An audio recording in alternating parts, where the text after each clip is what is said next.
My husband's brother casually said, "Since you're earning more now, you should cover my rent, it's only fair." My husband smirked, "He's family, you have to help." I nodded and said, "You're right," which is why I made a financial adjustment. Their jaws dropped when they realized what I had just cut off. I, 34 female, have been married to my husband, Mark, 36 male, for 10 years. In the beginning, things were fine. We weren't rich, but we were comfortable. Mark made more than me for most of our marriage, and I never cared. I was happy in my lower-paying job because I loved what I did. Mark never had an issue with our financial setup until I started making more. About 2 years ago, I switched jobs and worked my way up fast. Now, I make double what Mark makes. It wasn't something I rubbed in his face, and honestly, it didn't change much in our daily life. I still contributed the same amount to our shared expenses, and we still had a joint account for bills. I never made him feel like he had to contribute more just because I was earning more. If anything, I covered more of the fun expenses, vacations, occasional splurges, little things here and there. And that was my mistake. Because the moment people see you making money, they start thinking they're entitled to it. Enter Mark's brother, Mike, 38M. Mike has never had his life together. He bounces between jobs, never lasts more than a few months in one place, and hops from one failed relationship to the next. He's one of those guys who always has an excuse: his boss was unfair, his coworkers were lazy, his girlfriend was controlling. It's never his fault. And somehow, every few years, he ends up crashing at our place. It was always just for a few weeks, which turned into months. Rent-free, of course. We've loaned him money, never saw a dime back, paid some of his bills, and even let him use one of our cars when he claimed he was trying to get back on his feet. Spoiler alert, he never got back on his feet. After I got my raise, Mike's attitude shifted. At first, it was little comments. "Must be nice to have money now. Man, I'd love a job like yours where you just sit around all day and make bank. Guess you're the breadwinner now, huh?" What's that like for Mark? I ignored him. Mark ignored him. I assumed it was just Mike being Mike. Then he tested the waters. He asked for money outright. "Hey, I'm in a bit of a bind. Just need $500 to cover some stuff. I'll pay you back." I said no. He sulked for days. That should have been the end of it. It wasn't. Mike came over for dinner one night. No reason, no invitation. Just showed up like always. I was already annoyed because I knew he was going to ask for something. And sure enough, halfway through dinner, he leans back in his chair, stretches, and says, "Since you're making so much now, you should cover my rent, it's only fair." I thought I misheard him. What? Yeah, I mean, you've got extra money now, and I'm struggling. It's just $1,200 a month. That's nothing to you. I blinked at him. I was genuinely speechless. The audacity of this man. Mike took my silence as hesitation, so he kept going. "Come on, you guys have a house, a good life, and I'm over here barely making it. Family helps each other, right?" I turned to Mark, expecting him to finally tell his brother to get lost. To my absolute shock, Mark smirked. "He's family, babe. We've helped him before. What's the big deal?" I felt something in me snap. I wasn't even angry at Mike. I mean, I was, but I expected this from him. What I didn't expect was Mark backing him up. This was my husband. The man I built a life with. The man who, just a year ago, had no issue with our financial situation. But now that I made more, I was suddenly expected to shoulder even more responsibility. I took a slow breath and forced a smile. "You're right," I said calmly. "Family helps each other. I'll make a financial adjustment so we can help Mike." Mike grinned. Mark looked relieved. They should have known better.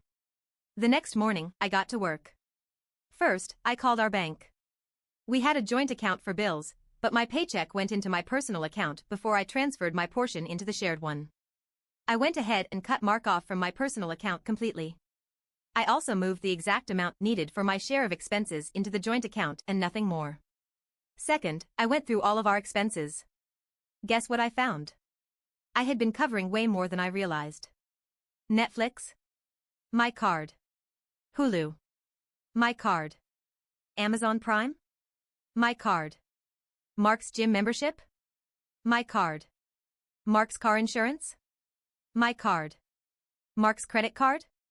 I was the cosigner. I cancelled everything that wasn't a necessity. Third, I made sure Mike got what he wanted. I found a cheap, one-bedroom apartment in a not-so-great part of town. I paid the deposit and first and last month's rent. In his name. The lease was his. The landlord had his info. And I told them to never contact me for anything. That night, Mark tried to watch Netflix. Hey, did you forget to pay? I shrugged. Oh, I made a financial adjustment. The next morning, he went to the gym. His key fob didn't work. What the hell? I sipped my coffee. Financial adjustment. Then, his car insurance company called. Missed payment. He turned to me, looking furious. Did you cancel my insurance? Nope. Just stopped paying for it. Mark lost it. He yelled about how he needed those things. How it wasn't fair. How I was punishing him for helping his brother. And I just smiled. Don't worry, I said sweetly. Mike's rent is covered now. You said family helps each other, right? The look on his face?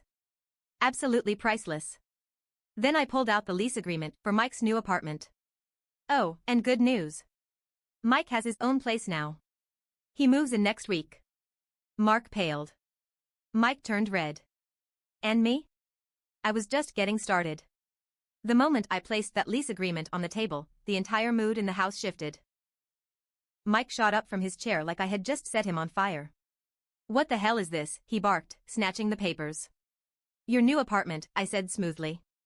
You wanted rent covered. Now it is. First and last month, all set. You move in next week. Mark's face twisted in confusion before turning into something nastier. That's not what we meant, he snapped. Mike, still holding the lease like it was a death sentence, waved it around like a lunatic. I didn't want to live alone. I thought I'd stay here. I just needed some help, not a damn eviction notice from my own family. I tilted my head, feigning innocence. Oh. But you said it's only fair since I make more. And Mark agreed. So, I found a solution. Mark slammed his hands on the table. This is insane. You didn't even talk to me about this. I let out a dry laugh. Did you talk to me before offering up my money like it was yours? Silence. Mike scoffed, shaking his head. This is why women shouldn't make more than their husbands, he muttered under his breath.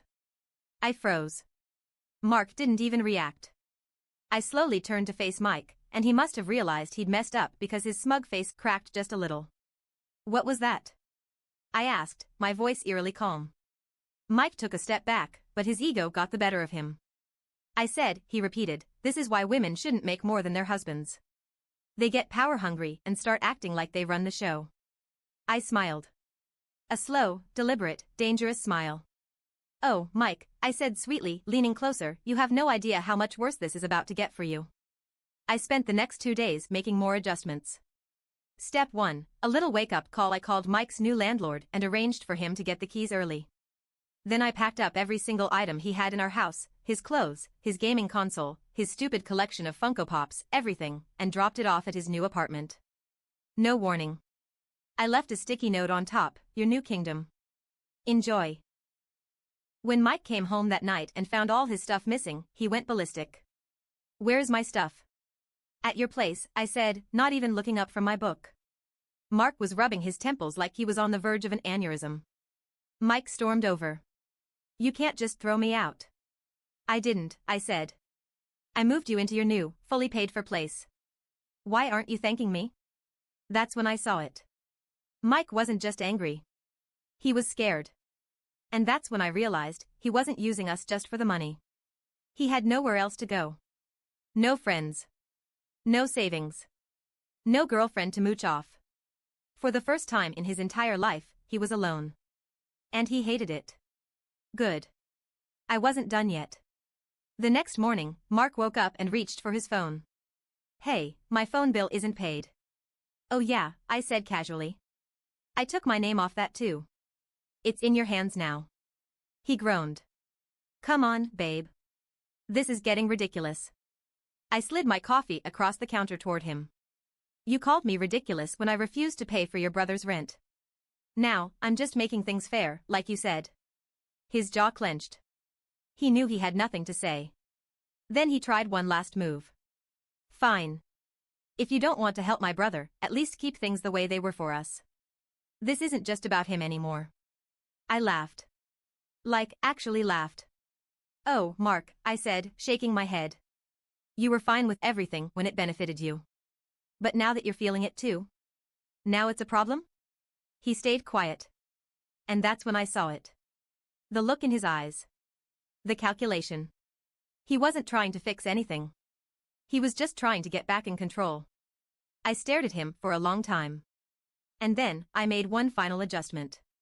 I called a lawyer. I was this close to walking away from this marriage clean. I thought I had everything planned.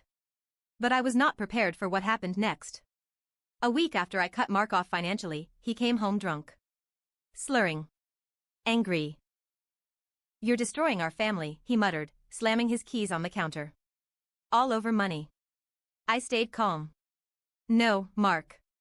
You destroyed it when you let your brother treat me like a wallet. He laughed bitterly, running a hand through his hair. You really think you're gonna be fine without me? That caught me off guard. Excuse me?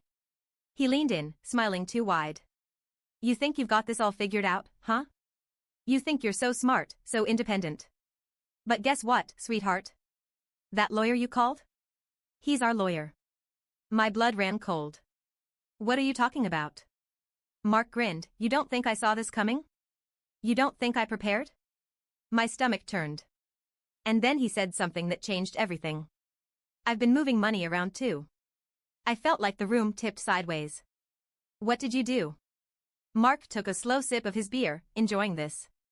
Let's just say, if you try to leave, it's not gonna be as easy as you think. Mark's words sent a chill through me. I've been moving money around too. I knew what he was doing.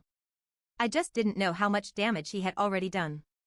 My first instinct was to grab my laptop and check my accounts, but I refused to let him see me panic. Instead, I leaned back against the counter, crossed my arms, and stared at him. Explain, I said, keeping my voice steady. Mark took his sweet time, sipping his beer like he was in control. Well, he said slowly, while you were making your adjustments, I made a few of my own. You think you're so smart, but you forgot one thing, we're still legally married.